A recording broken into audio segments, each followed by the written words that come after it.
જ્ઞાન સભામાં થતી ચર્ચાની વાત આખા નગરમાં પસરી ગઈ. કર્મના સિદ્ધાંત વિશેની સમજ લોકોમાં ફેલાતા વધારે લોકો રસ લેવા માંડ્યા. આજે ત્રીજા દિવસે જાણે માનવ સમુદ્ર ઉમટ્યો હતો.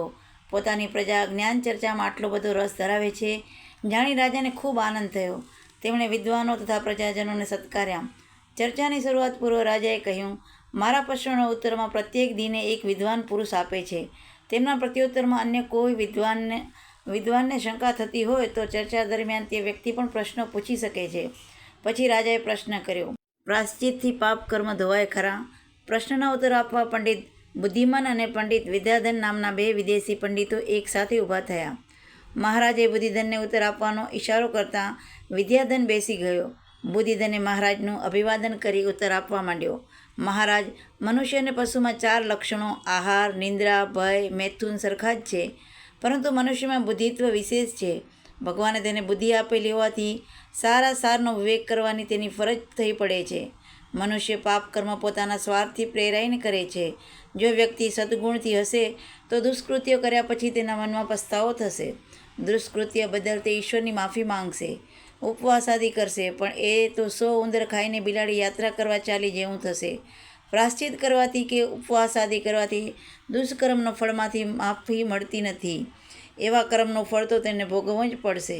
પ્રાયશ્ચિતનો મોટો ફાયદો એ છે કે તેનાથી વ્યક્તિના મનનો ભાર હળવો થઈ જાય છે. પ્રાયશ્ચિતથી બીજી વાર ભૂલ ન થાય તે માટેની તેનામાં સજાગતા આવશે. દુષ્કર્મ કરવાથી પાપનું પાલડું નીચું નમશે અને તેની સામે સત્કાર્યો કરવાથી પુણ્યનું પલડું નીચું નમશે અને પાપનું પલડું ઊંચું જશે. પણ પલડામાંથી પાપ દૂર થઈ જશે નહીં. પાપ કર્મ પછીના પ્રાયશ્ચિત કે સદકર્મનો આટલો ફાયદો છે. કેટલાક લોકો એવું માને છે કે પાપ અગર પુણ્ય જાહેર કરવાથી તેનું ફળ નષ્ટ થઈ જાય છે. કર્મના સિદ્ધાંતની દ્રષ્ટિએ આ વાત બિનપાયદાર છે. પાપ જાહેર કરવાથી તેમાંથી મુક્તિ મળી જતી હોય તો સરળ બની જાય. એક બાજુ પાપ કરે રાખો અને બીજી બાજુ તેને જાહેર કરી દો એટલે પાપ પત્યું. પણ એમ જો પતી જતું હોય તો નરકનું રાજ્ય ખાલી જ રહે. પાપ કર્મ કરનારને તો કબૂલાત છતાં રાજકીય કાયદોય માફી નથી આપતો, તો ઈશ્વરી કાનૂનમાંથી તો કેવી રીતે છટકી શકાય? કર્મ કર્યું એટલે ફળ ચોંટવાનું જ. રાજા પરિસ્થિતિએ તેના દુષ્કર્મનું ભાન થતાં તેના મનમાં પસ્તાવો થયો. તેણે ઋષિઓ પાસે આ પાપ કબૂલ્યું અને ભગવાનની કથા સાંભળવાની ઈચ્છા વ્યક્ત કરી. તેના હૃદયના પશ્ચાતાપ થવાથી તેનું અંતર શુદ્ધ બન્યું અને તે ભગવત ભાવમાં સ્થિર થયો. પરંતુ તેના દુષ્કૃત્યોનું ફળ જે સંચિત હતું તેને પરિણામે તક્ષક નાગ કરડ્યો. તેના દુષ્કર્મનું ફળ તો તેણે ભોગવવું જ પડ્યું. આમ પ્રાયશ્ચિત પણ કર્મફળ ભોગવવાથી મુક્તિ આપતું નથી. રાજાએ ફરી પ્રશ્ન કર્યો, આત્મા તો શુદ્ધ ગણાય છે, તો તે કર્મોના ચક્કરમાં સપડાયેલા સી રીતે? પંડિત બુદ્ધિમને પૂર્ણ ઉત્તર આપવા માંડ્યો, આત્મા તો શુદ્ધ જ વિકાર રહિત જ હોય છે, પરંતુ તેના પર અવયવાદી અજ્ઞાનનું આવરણ છવાઈ જાય છે, ત્યારે તે બંધનમાં પડે છે. બીજી રીતે કહીએ તો આત્મા માયાના ચક્કરમાં સપડાવાથી બંધનમાં આવી જાય છે. વ્યક્તિને જ્યારે આત્મ સાક્ષાત્કાર થાય છે ત્યારે તે બધા બંધનોમાંથી મુક્ત થઈ જાય છે. આત્મ સાક્ષાત્કાર પૂર્વ મલ, વિપેક્ષ અને આવરણ દૂર કરવા પડે છે. મલ શરીરમાં, વિપેક્ષ ચિંતામાં અને આવરણ બુદ્ધિ પર હોય છે. આ માટે કેટલાય જન્મો સુધી દીર્ઘ તપસ્યા કરવી પડે છે. આકાશમાં વાદળા જલયુક્ત હોય છે. આ જલ બિલકુલ શુદ્ધ હોય છે. જ્યારે તે વરસાદરૂપે પૃથ્વી પર પડે છે ત્યારે હવામાં રહેલા રજકણો, વાયુઓ, જંતુઓ વગેરે તેની સાથે ભળી જાય છે. પરિણામે જલ દૂષિત બને છે. પૃથ્વી પર આ જલ નાના જરામાં વહેતું નદીમાં જાય છે. નદીમાંથી તે સમુદ્રમાં જાય છે અને સમુદ્ર પર સૂર્યના કિરણો પડવાથી તે વરાળ રૂપે આકાશમાં જઈ વાદળામાં શુદ્ધ સ્વરૂપે ભેગું થાય છે. આત્મા પણ બરાબર આ જ રીતે ચક્કર મારે છે. વાદળામાંનું શુદ્ધ જલ તે આત્મા, પૃથ્વી પર જલ પડ્યું તે આત્માનું મૃત્યુલોકમાંનું આગમન.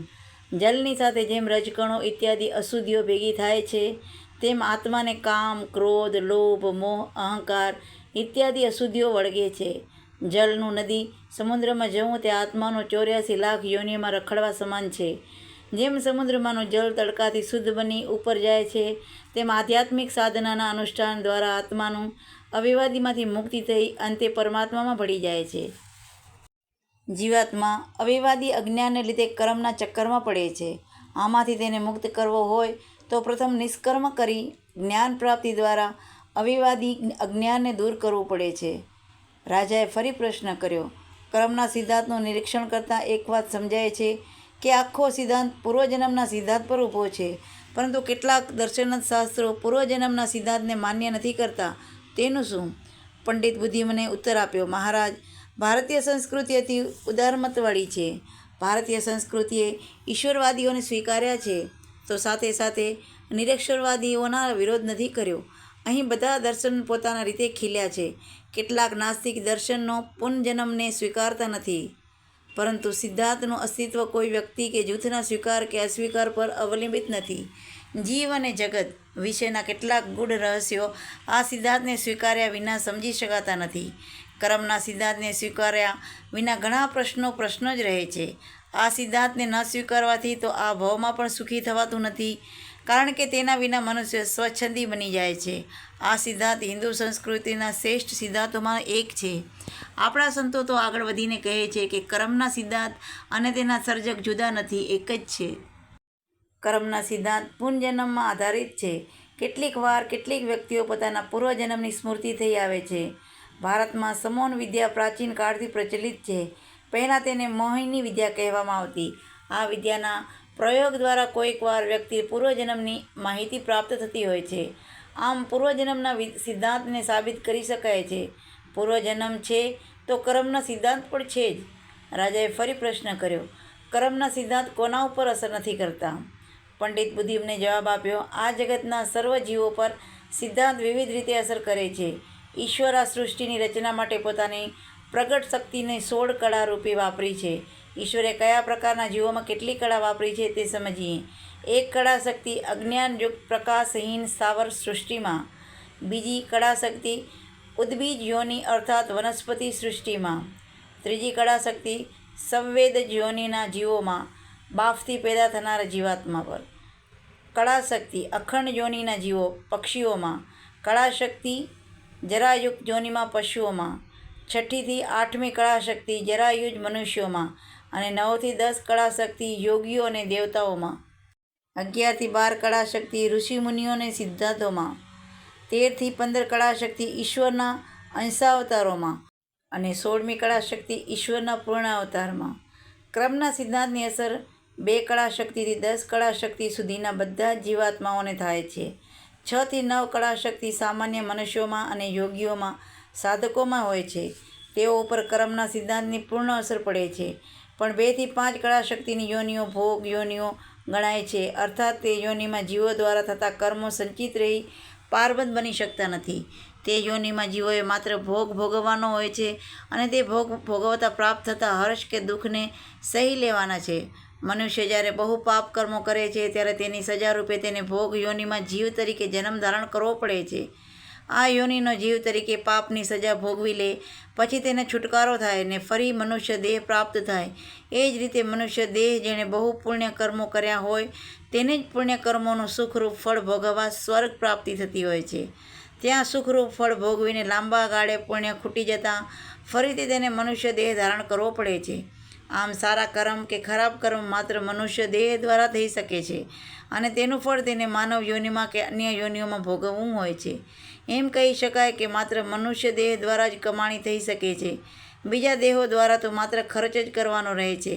આપણા શાસ્ત્રોએ એટલે જ મનુષ્ય દેહને શ્રેષ્ઠ કહ્યો છે.